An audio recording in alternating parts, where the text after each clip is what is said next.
In this video, we're going to talk about our new Blackmagic Pocket 6K PL Modification Kit. The kit includes the PL mount that attaches to the camera body, a shim set for adjusting the back focus if necessary, a piece of flocking tape which will go over the pogo ribbon connector, a 2mm Allen wrench, and a jeweler-style Phillips screwdriver. The PL mount physically replaces the EF mount on the camera body. We actually take a few pieces out and replace the mount, which allows for more lenses to attach to the camera body. You can visit our website to find a diagram of the camera cavity and compare that to the rear protrusion of your PL mount lenses, but most lenses will work. To start the modification process, we will unlock the PL mount, take the lens cap off, and then remove the 6 screws that hold the 2 pieces together. Once those screws are loose, we can take these 2 pieces apart. You see we have the tan shim installed, and we'll keep that in place for installation later. The next step is to remove the EF mount from the camera body, and we do that by loosening these 4 screws. Once these 4 screws are removed, you'll want to hang on to them because we will use them on the installation later. Next, we'll take the Canon mount off the front of the camera.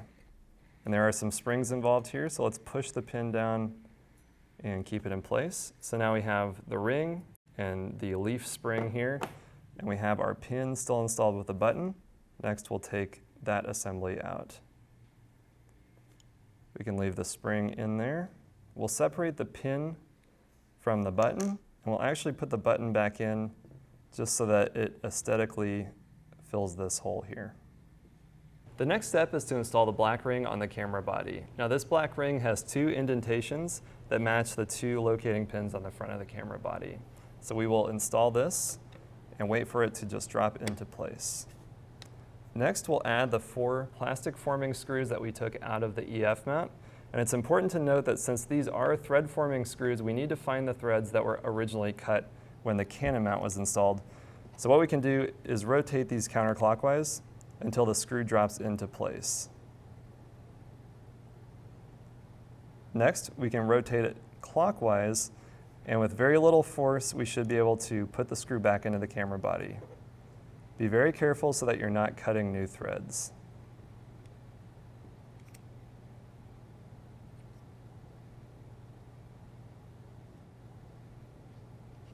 We'll repeat this process for all 4 screws. It's important to note that you can reverse this process, but you don't want to switch back and forth so many times that you end up ruining the threads in the plastic. The sensor block is actually attached to the plastic piece, so there's no way to repair the camera if you damage the threads.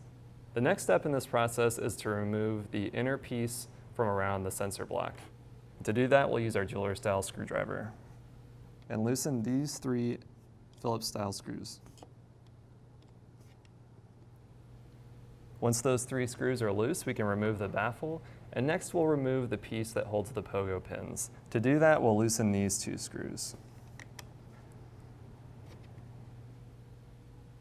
Now that that screw is removed, the next step is to separate the 2 pieces of the pogo interface. And it's a little bit difficult to show on camera, but there are 2 screws on the back side, and we can pull the pogo interface out and twist it around and then gain access to those 2 screws. We'll use the same screwdriver and gently remove them.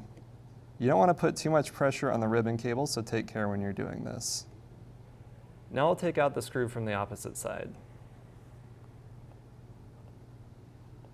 Now that the 2 pogo pieces are loose, we can pull them out of the camera body, and you can see that we have the pogo pins loose down here. We'll just collect those and put them into a bag for reinstallation later if needed. Next, we'll take the second piece of the pogo holder off, and it's just stuck to the ribbon cable. We can use our fingernail to separate it. Once we've separated the ribbon cable from the plastic, we'll remove that second plastic piece. Now we have the ribbon cable inside of the camera body, and we will use our flocking tape to tape it down out of the way. This may be a little hard to see on camera, but you'll take the flocking tape and cover the pogo ribbon cable, and then tuck it down in the body. We can first stick the flocking material to the front of the pogo, and then we can use our jeweler's screwdriver to gently guide it into place. And we'll actually push it as far back as it'll go into the camera body. This will stay out of the way when we're attaching our PL mount lenses.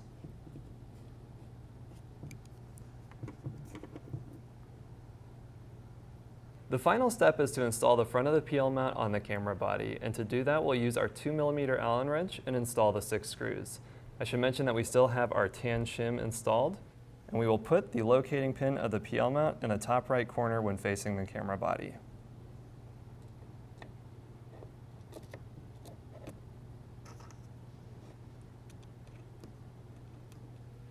Now that that's tight, it's a good idea to check your back focus using a wide-angle lens focused to infinity, or you can use something like a Den's collimation tool.